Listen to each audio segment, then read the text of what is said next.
అక్కా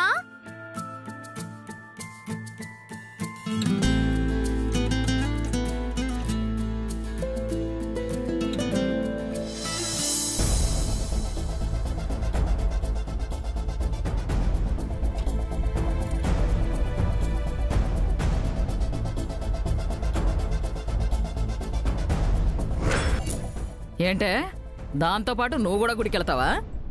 దాంతోపాటు నువ్వు కూడా పూజలో కూర్చుంటావా?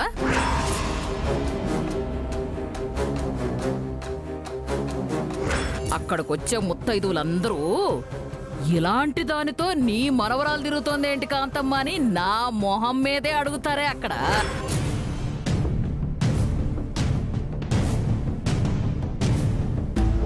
అంటే నాన్నమ్మ అక్కని రేపు గుడికి రానివ్వకుండా ఏదైనా చేసిందా, లేదంటే ఎక్కడికైనా పంపించుంటుందా? ఎలాగైనా సరే రేపు అక్కని గుడికి తీసుకెళ్ళి వంశీ సార్తో మాట్లాడించాలి, ఆ ఇంటికి దగ్గర చేయాలి. ముందు నాన్నమ్మని పట్టుకుంటే అక్క ఎక్కడుందో తెలుస్తుంది.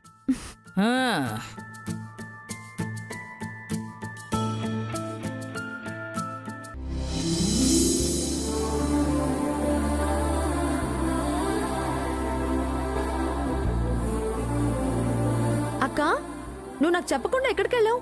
నువ్వు కనపడకపోయేసరికి ఎంత కంగారు పడ్డానో తెలుసా? ఓసే నానమ్మ, నాకు చెప్పకుండా అక్కని ఎక్కడికి తీసుకెళ్లావే? వసుని ఇబ్బంది పెట్టకుండా నువ్వు ఒక్క పూట కూడా ఉండలేవా? ఆపవే పిచ్చి మొహమా, నేను దాన్ని తీసుకెళ్ళడం కాదు, దాన్ని వెతుక్కుంటా నేనే వెళ్లాల్సి వచ్చింది వెనక. అసలు ఈ రోజు ఏం ఘనకార్యం చేసిందో నీకేమన్నా తెలుసా? ఆ వంశీ ఇంటికెళ్ళి నువ్వు వంశీవి కాదు అని పెద్ద గొడవ చేసింది ఈ అమ్మగారు.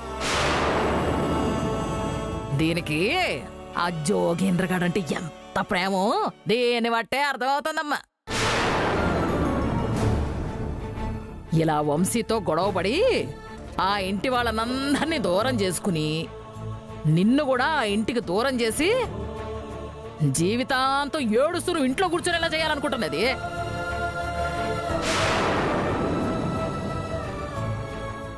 ఇది అక్కడ చేసిన రచ్చకి ఈ పాటికి వాళ్ళందరూ మన ముగ్గురిని వాళ్ళ మనసుల్లో నుంచే వెలేసేసి ఉంటారు.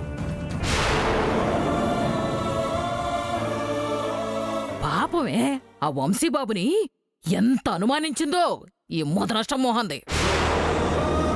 అసలు నిన్ను ఆనందబాబుని విడదీయాలనే ఇలా చేస్తుంది.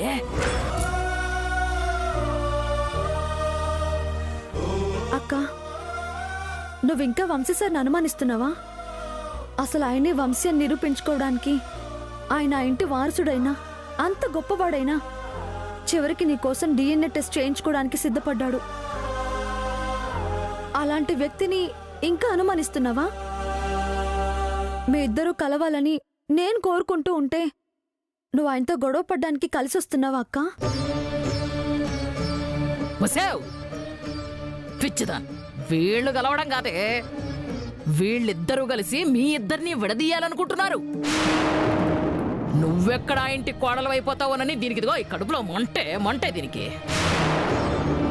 అందుకే రోజు ఏదో ఒక వంక పెట్టుకుని వాళ్ళింటికి వెళ్ళి గొడవ పడొస్తోంది. అసలు దీన్ని ఇంట్లో నుంచి గెంటేస్తా గానీ నీ జీవితం బాగుపడదు. నానమ్మా, నువ్వు నోర్మై. అక్క, అక్కడున్నది వంశీ గారే అక్క. దానికి సాక్ష్యం నువ్విచ్చిన మాటకి ఆయన తోడై మీ ఇద్దరూ కలిసి గుళ్ళో జరిపించిన వైభవమే.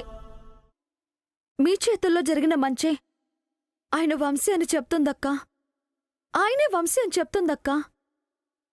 ఒక్కసారి నువ్వు కొలిచే రాముణ్ణి తలుచుకుని నిజం తెలుసుకో. ఏంటి మీ ఇద్దరు? నువ్వేమో వైభవం అంటావు, ఇదేమో అసలు మాట్లాడదు. నువ్వు మంచి పని అంటావు, ఇదేమో తల ఎత్తన కూడా ఎత్తదు. నువ్వు రాముడు అంటావు, అది నీ వైపు కూడా చూడదు. నాకు అర్థమైందే, మీ ఇద్దరూ కుమ్మక్కయ్యి రహస్యంగా ఏదో మాట్లాడేసుకుంటున్నారు. అసలు దేవుడి గురించి మాట్లాడుకుంటున్నారు. చెప్పండి ఏంటే? వసే అలేక నువ్వైనా చెప్పే, అది ఎలాగో నోరు తెరవడం లేదు. చెప్పా ఏం జరిగిందా? నీకు నచ్చింది, మాకు నచ్చేది జరిగింది. ఇంకా విషయం చెప్తే గుండాగి చస్తావు. మూసుకొని పడుండు. చాలా రోజులుగా మీ ఇద్దరి వాలకం చూస్తుంటే మీరు నాతో ఏదో దాస్తున్నారు అని అర్థమవుతుంది. అది ఏంటో తొందరలోనే తెలుసుకుంటానే. అక్క, నేను నీతో ముందే చెప్పాను, నేను ఆ ఇంటికి కోడలిగా అంటూ వెళ్తే అది నీతోనే. నువ్విలా వంశీ సార్తో గొడవపడి దూరం అయిపోతూ ఉంటే అదెవరికీ మంచిది కదక్కా. ఒక్కసారి ఆలోచించు.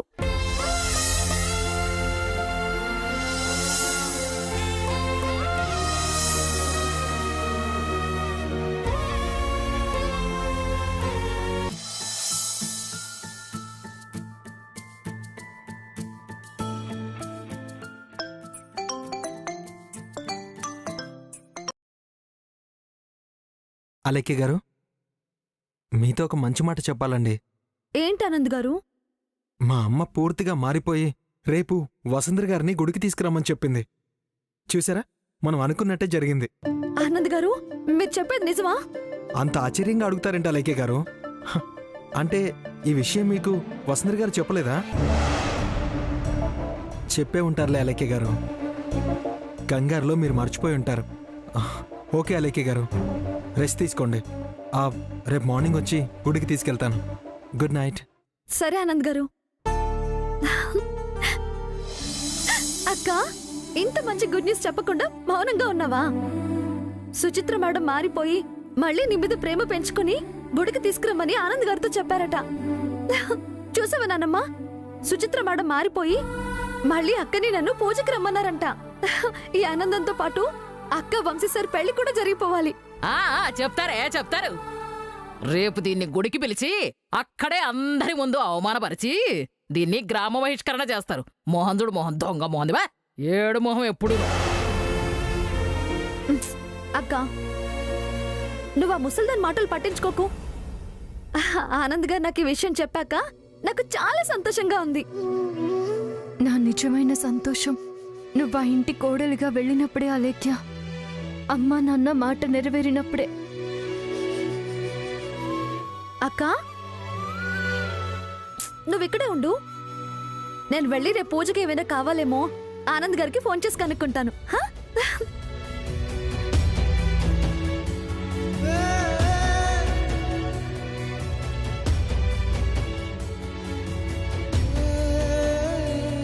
ఎవరు ఎన్ని చెప్పినా ఆ ఇంట్లో ఉండేది వంశీ గారే అని చెప్పినా నా మనసు అంగీకరించడం లేదా లేఖ్య. నిజంగా అక్కడున్నది వంశీ గారే అయితే నా మనసు ఎందుకింత ఆందోళనగా ఉంటుంది? నాకెందుకు అనుమానాలు రేకెత్తుతాయి? నా చుట్టూ ఎందుకిన్ని ప్రశ్నలు మోగుతాయి? వంశీ సార్ ఎంత దూరంగా ఉన్నా కూడా నేను గ్రహించగలను.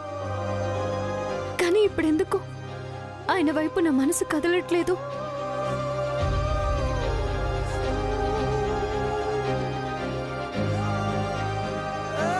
వంశీ సార్, మిమ్మల్ని మీ రూపంలో చూడాలనిపిస్తుంది.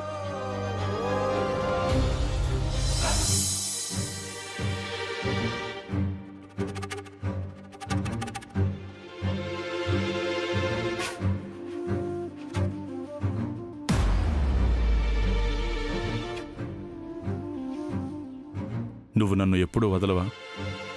నువ్వు శాశ్వతంగా నాతోనే ఉంటావా?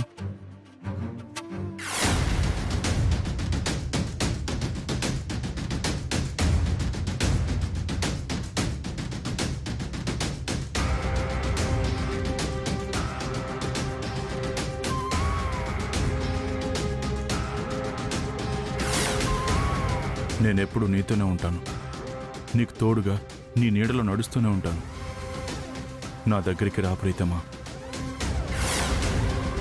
మనిద్దరి శ్వాస ఇందులో నిక్షిప్తమై ఉంది. నా దేవత నా గుండెల్లో కొలువై ఉంది.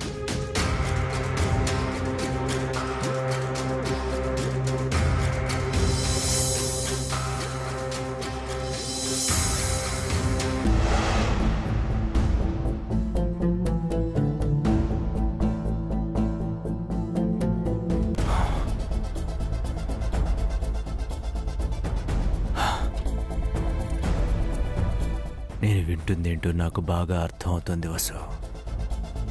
నేనిక్కడికి వచ్చిందే నీకోసం వసు.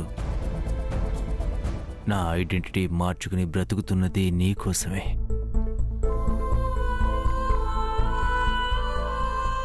ప్రపంచంలో ప్రతి ప్రేమికుడు స్వార్థపరుడే వసు. వాడికుండే ఒకే ఒక్క స్వార్థం ఏంటో తెలుసా? తాను ప్రేమించిన అమ్మాయి తనకే దక్కాలి, తననే ప్రేమించాలి అనుకోవడం. ఆ విధంగా చూస్తే నీ ప్రేమ కోసం పరితపించే నేను స్వార్థపరుణ్ణే. దయచేసి నన్ను దూరం చేయకోసం please.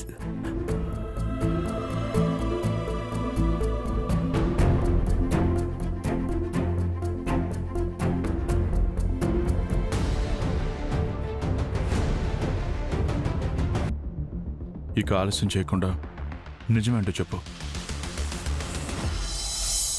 Vasundhara, I love you.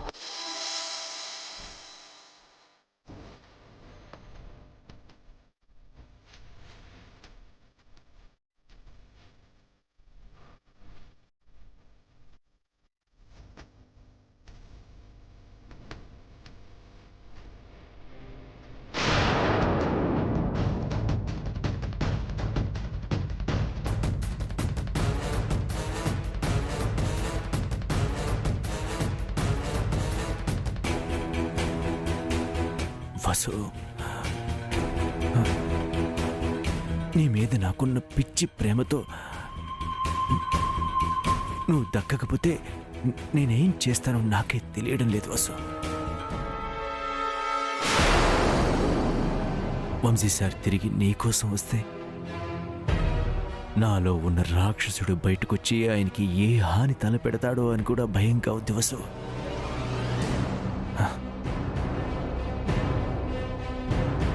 ఏది ఏమైనా ఏం జరిగినా నీ మనసు గెలిచి నిన్ను పెళ్లి చేసుకుని మా ఇంటికి తీసుకెళ్తాను వసు.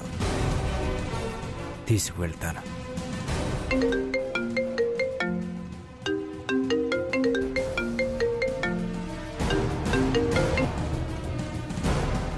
ఏంటి మురళీకృష్ణ, నిద్రపోకుండా హ్యాపీగా రిలాక్స్ అవుతున్నావా? రే, నువ్వెవరో గానీ వసుంధరికి నా మీద చాలా చెప్పి బాగా ట్రై చేసావు. బట్ నువ్వు ఎన్ని రూమర్స్ చెప్పినా ఎలా మేనేజ్ చేశానో చూసావు కదా నువ్వు. ఈ ఇంట్లో అందరూ ఈ పాటికి నన్ను వంశీగా ఎంతగా నమ్మారో అది కూడా నీకు బాగా అర్థమై ఉంటుంది. రేపు వంశీయే ఇంటికి తిరిగి వచ్చినా అందరూ నన్నే వంశీయే అంటారు.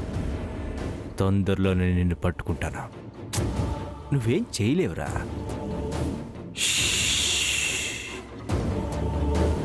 ఏంటి మురళీకృష్ణ, వసుంధరకి కేవలం నువ్వు వంశీ కాదని మాత్రమే చెప్పాను. నీ పుట్టు పూర్వోత్తరాలు వివరంగా చెప్పి మీ అమ్మను మీ చెల్లిని తన ముందుకు తీసుకొచ్చి నిరూపిస్తే ఏం జరుగుతుందో ఊహిస్తున్నావా?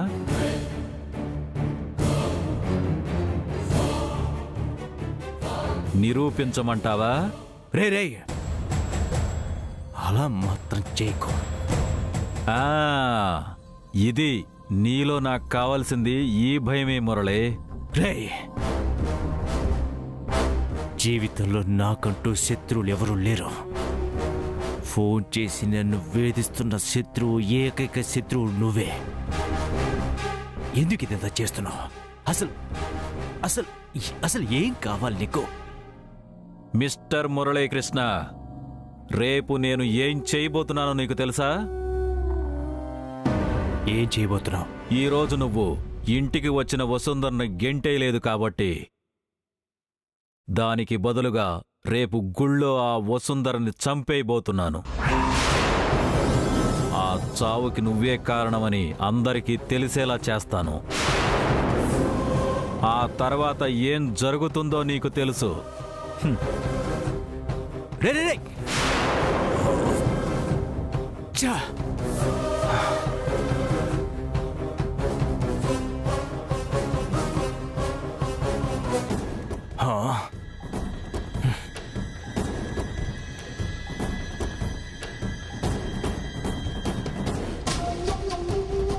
రేపు నిజంగానే వసుంధరని చంపేయబోతున్నాడా? చా,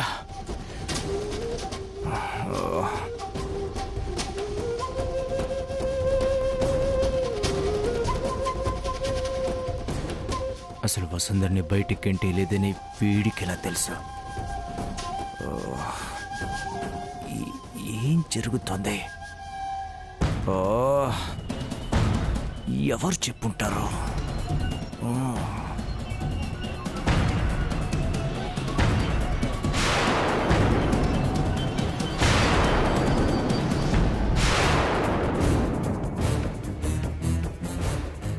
అంటే నక్షత్ర ఐరేంద్రిలే ఇదంతా నడిపిస్తున్నారన్నమాట.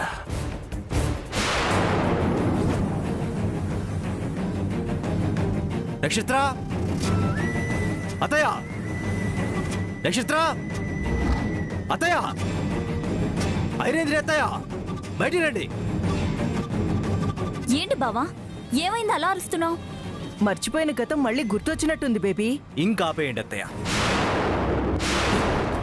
నా మీద కుట్రలు చేస్తున్నదెవరో నాకు బాగా అర్థమైపోయింది. అందరికీ నా మీద అనుమానం వచ్చేలా చేసి నా మీద నిందలు వేస్తున్నది ఎవరో కూడా నాకు బాగా తెలిసిపోయింది. అంటే ఇదంతా మమ్మల్ని ఉద్దేశించి అంటున్నావా వంశీ? మేమేదో రేపు జరగబోయే పూజ ఎంత గ్రాండ్ గా చేయాలని ప్లాన్ చేస్తుంటే నువ్వేంటి బావా మమ్మల్ని అనుమానిస్తున్నావు? ఇలా మాయ మాటలు చెప్పి డైవర్ట్ చేయాలని చూడకు. నేను మీకేం లొంగిపోను, మీ కుట్రంతా బయట పెడతాను. వంశీ, ఏమైంది నాన్న? అమ్మా, వీళ్ళు మన వసుంధరిని రేపు గుళ్ళో చంపాలనుకుంటున్నారమ్మా. ఇక్కడేం తెలియనట్టు నాటకం ఆడుతున్నారు. ఏంటనే మీరు అనేది? అవునా? నక్షత్ర, ఐరేంద్రి అత్తయ్య ఎవరినో రహస్యంగా ఒకరిని పెట్టి వాడి ద్వారా నేను వంశీని కాదని వసుకి అనుమానం వచ్చేలా చెప్పి తనని రెచ్చగొట్టి ఇంటికి వచ్చేలా చేశారు. తను ఇక్కడికి వచ్చినా ఏం గొడవ జరగలేదని మళ్ళీ వాడికి చెప్పి రేపు వసుంధరిని గుళ్ళో చంపాలని ప్లాన్ చేస్తున్నారు వీళ్ళు. అమ్మా, ఇదంతా వీళ్ళే చేస్తున్నారు. మొదటి నుంచి వీడికి వసుంధర అంటే నచ్చదు. ఏంటి వంశీ, మేమెవరినో రహస్యంగా పెట్టి వసుంధరకి నీ మీద అనుమానం వచ్చేలా చేసి తనని చంపాలని ప్రయత్నిస్తున్నామా? అది నీకెవడో ఫోన్ చేసి చెప్పాడా? అవును, మీరే ఇదంతా చేస్తున్నారు. చూడు వంశీ, అబద్ధం చెప్తే కనీసం అతికినట్టయినా ఉండాలంటారు. నువ్వు చెప్తున్న ఈ అబద్ధం చూస్తుంటే మాకు బతకాలని కూడా లేదు. అతయ్య, నేను ఇప్పటివరకు సైలెంట్గా ఉన్నానంటే దానికి కారణం నేను మునుపటి వంశీని కాదు, వసుంధర కోసం మారి ఇంటికొచ్చిన వంశీని. కావాలంటే మీకు చేతులెత్తి దండం పెడతాను, కానీ వసుంధరని మాత్రం ఏం చేయకండి. నన్నేమైనా చేసుకోండి, వసుంధరని మాత్రం ఏం చేయొద్దు ప్లీజ్.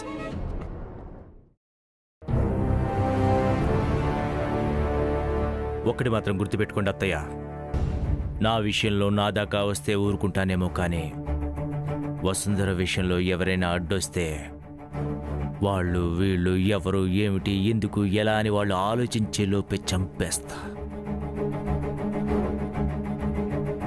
రేపు వసుంధర గుళ్ళోంచి ఈ ఇంట్లోకి అడుగు పెడుతుంది. ఎవరు కాదన్నా అదే జరుగుతుంది.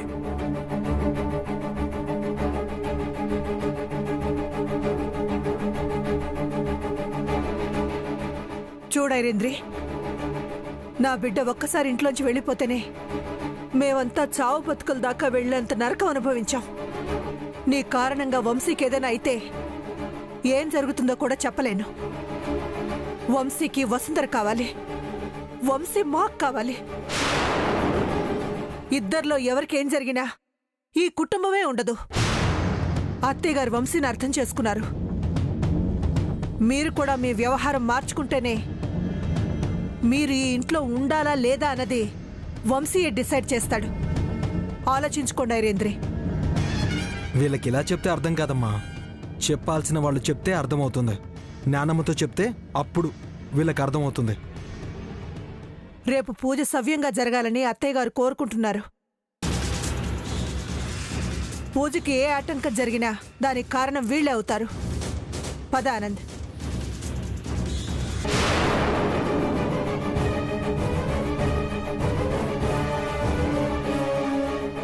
ఇక్కడ గొడవ జరిగినట్టు అక్కడ ఎవడికో తెలిసి వసుంధరని చంపడానికి ప్లాన్ చేస్తున్నాడంటే ఎవడై ఉంటాడు మామ్? వాడెవడో మన బేబీ. రేపు వంశీ అనుకున్నదే నిజం అవ్వాలి. అమ్మవారి కోనేరులోనే ఆ వసుంధర చచ్చి శవమై తేలాలి.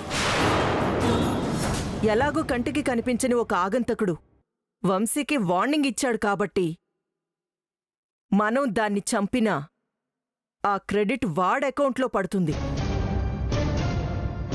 మన చేతికి మట్టంటకుండా దాన్ని మట్టిలో కలిపేద్దాం. రేపటితో వసుంధర చాప్టర్ క్లోజ్.